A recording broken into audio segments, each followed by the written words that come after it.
and today I want to talk about recognizing the gifts that God has given us and then actually focusing on these gifts that we have and utilizing them. So specifically, I want to be talking about my gift of creativity and how God has shown me that I wasn't utilizing this gift and how now I have been utilizing it, right? So you could think about what the gift is that God has given you, but in the Bible it says in Romans chapter 12, verse 6, in his grace, God has given us different gifts for doing certain things well. So, like I said, I realized that my gift is creativity, and one of the ways that I can bring my creativity out is through painting. And so I first started painting, obviously as a kid, but then I started to pick it up again junior year of high school when I became friends with this girl, and she was an artist, so I would go to her house and then we would paint together, right? And so I kind of stopped doing it once I went to college, and then I tried to, pick it back up again after I graduated. And it would always be something that I would start painting and then I would stop and then, I would start again, right? But so let me share some of the signs that I knew it was time to start painting again. So I got this easel, for Christmas a while back, right? And I was using it, right? Then I stopped painting for like a year. Then my easel, it randomly broke. I was getting the calling, just kind of in my mind, kind of God trying to tell me to paint more, but I wasn't doing it, right? And I wasn't necessarily religious or a Christian at this time, but then my easel randomly broke. It randomly fell on the floor in my room and it broke, right? Eventually I get another easel, and then the same thing kind of happens where I wasn't using it. I used it a couple times and then I wasn't painting anymore. And then I had brought the easel outside because I was like, maybe I'll paint outside because in my room it's not as big of a space and I want to have more room. So I brought it outside, but the thing about the outside is it's kind of noisy outside. So I was getting stressed out, and one of the reasons I paint is because it's a source of comfort for me, and it helps me to, express myself and release my emotions and just to feel better, right? And so I kind of use it to help me cope, with life. And so I couldn't really get all the full benefits of painting because I was stressed out because it was really noisy outside, because I guess I kind of live on a busy street. So then I think to myself, you better go and bring your canvas and easel inside, because I had left it outside for a while, right? Or it's going to break. And then I didn't do it until the next day. And so it's a little bit broken. I can use it, but it is slightly broken. And it's kind of if you ever heard that saying, use it or lose it. That's kind of a good way to be a minimalist. Don't have things in your house that you're not using. That's a good way to get rid of things, but use it or lose it. If you're not using your easel, you're not using the gifts God has given you, he's gonna, take it away, right? And so anyways, 2 years ago, I was living at the beach for the summer, right? And we first moved into the house, and I found this little paint thing. And so I took this as a sign that I need to start painting again. And I asked all the other girls that I was living with if it was theirs, and they said no. So I figured it was the people that rented the house the summer before, because I don't think it just came with the house. So I don't know, was that stealing that I took it? But I took it, guys, as a reminder to paint. And then on the back it says Hunter Museum of American Art, right? But obviously, of course, this was 2 years ago, so I kept kind of painting and then stopping, right? Then, 2 weeks ago, I took my dog for a walk, and you could see it, this little guy, I found this on the floor, and he has a little paint thing. And so then I was all right, God has given me multiple signs, and he's touched my heart that I should start painting again, using my gifts of creativity, so I need to start painting again. So I've been starting painting again, and I feel like it has been helping me with my mental health. I've been kind of struggling with my mental health, and you ask God for help to help you, right? And then God will tell you what to do. So then you have to listen to what he says.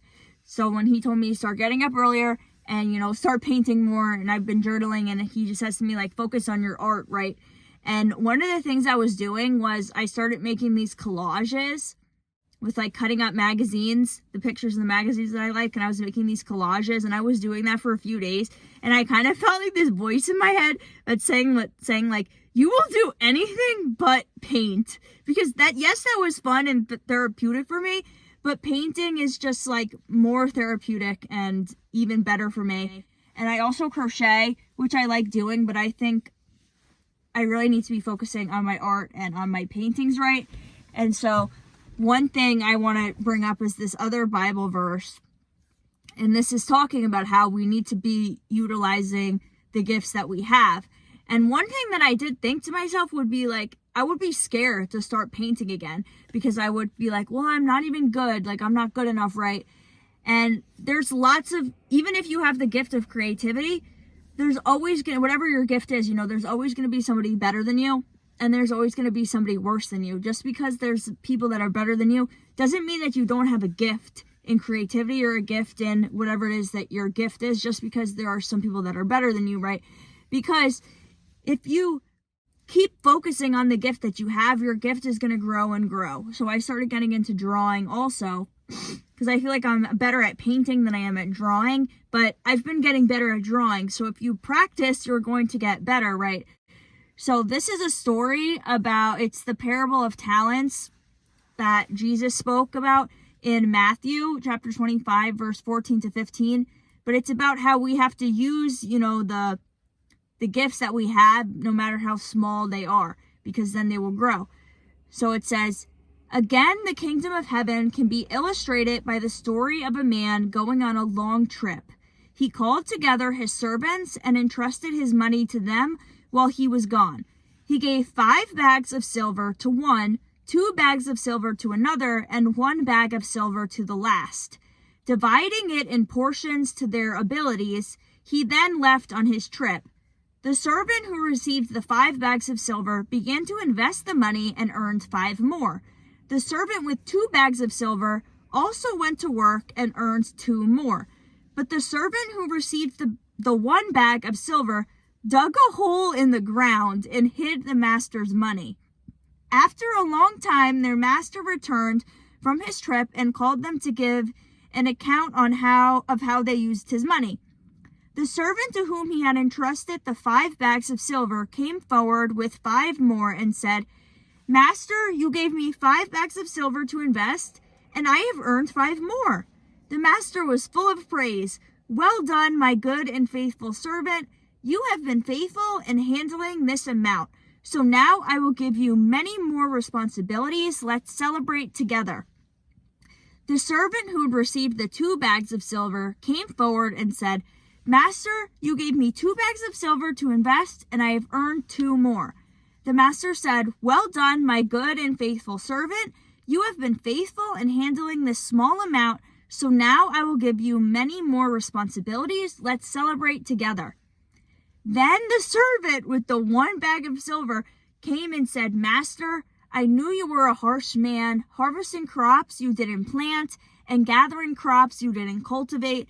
I was afraid I would lose your money, so I hid it in the earth. Look, here is your money back. But the master replied, You wicked and lazy servant. If you knew I harvested crops I didn't plant and gathered crops I didn't cultivate, why didn't you deposit my money in the bank? At least I could have gotten some interest on it. Then he ordered, Take the money from this servant and give it to the one with the 10 bags of silver. To those who use well what they are given, even more will be given, and they will have an abundance. But from those who do nothing, even what little they have will be taken away. Now throw this useless servant into outer darkness, where there will be weeping and gnashing of teeth. So, what does this mean? God wants us to use the gifts that we have. Even if we think that we're not that good, we're not that creative, still use the little bit of creativity that you do have, because then your creativity will start to grow. So sometimes with painting, I think, well, I don't even know what I'm going to make, right? But once you start making something, then you might say, oh, actually, I don't want to do this. And then you have an idea of what you actually want to do. But God's not going to give you an idea of what to do if you don't even start and you're just sitting there being lazy, watching TikToks on your phone or, watching things on your phone and not creating things, right? So that's what I've realized. And I was having these thoughts of like, should I even do this? Like, I'm not even good, right? I see a post on Instagram that says, use whatever talent you do possess. Woods would be very silent if no birds sang except the ones that sang best. So in terms of creativity and artists, like if only people that were super amazing and super talented and the best of the best created art, like we wouldn't be able to see all these other beautiful creations that people create and then they post and they share online, right? And so I decided that I'm going to keep creating every day, and I'm going to start to sell my paintings on Facebook, because I already have a bunch of paintings that I've made over the years, and I just don't have the space to hang up everything that I have made, right? And it also says in the Bible that you need to share your gifts with other people. So starting to sell my old paintings, have a new painting and then keep it for a while, and then once I keep making new paintings and just selling the other ones, right? And so I'm obviously going to get better and better. And I did sell some paintings in the past, like 2 years ago. And the lady that I've sold to, she said, keep posting your paintings, but then eventually I stopped. And then sometimes I'll give paintings away for free because I don't feel super confident in my abilities that I could sell them. And so then when people take them from me for free and they're like, oh, these are so nice, then I think to myself, like, would this person have bought them? Like, maybe I should have just have sold these paintings to them, right? But so you have to be using the gifts that you have, even if you're not the best of the best, because you will get better. And even if whatever gift you do have can still make another person happy. So utilize your gifts and don't hide them. Don't dig a hole and hide your gifts in there. You have to share them to the world. Don't be afraid to share yourself to the world and to share your gifts with the world, right? So I want to read this other part in the Bible that I really liked. It's 1 Corinthians chapter 12, verse 12 to 27. So if you are someone who, say you have a gift of creativity, for example, and you think that somebody has a gift of like being good at math and now they're doing finance and they're making all this money, whatever, you think that their gift is better than your gift, whatever it is that your gift is, and you're comparing yourself to someone else who has you in your mind, a better gift than you, right? Don't think like that, because God gave everybody a gift for a purpose, and we can't all have the same gift, right? Because then it's like everybody is the same, and that's not good. We need people to be different so we can have all these different experiences come together. So it says, the human body has many parts, but the many parts make up one whole body. So it is with the body of Christ. Some of us are Jews, some are Gentiles, some are slaves, and some are free. But we have all been baptized into one body by one Spirit, and we all share the same Spirit. Yes, the body has many different parts, not just one part. If the foot says, I am not a part of the body because I am not a hand, that does not make it any less a part of the body. And if the ear says, I am not part of the body because I am not an eye, would that make it any less a part of the body? If the whole body were an eye, how would you hear? Or if the whole body were an ear, how would you smell anything?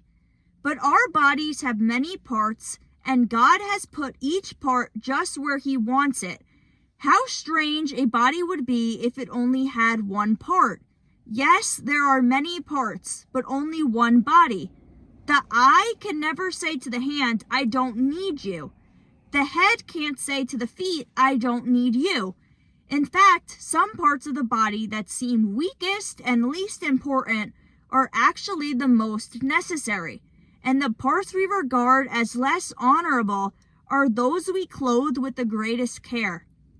So we carefully protect those parts that should not be seen, while the most honorable parts do not require this special care.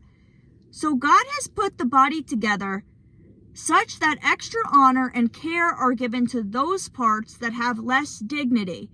This makes for harmony among the members so that all members care for each other. If one part suffers, all the parts suffer with it. And if one part is honored, all parts are glad. All of you together are Christ's body, and each of you is part of it. So I really like that whole passage. And when I was reading this, I was kind of thinking about how I myself am neurodivergent, and maybe you are as well. And, you know, I felt bad about myself because of this, and a lot of people sometimes tend to feel bad about themselves for being neurodivergent because we kind of live in like a neurotypical world. The world is kind of set up for neurotypical people, you know, and so sometimes you feel like your gifts, for example, creativity, aren't as valued as people's gifts that are really good at school and all that stuff, right? But you can't think like that.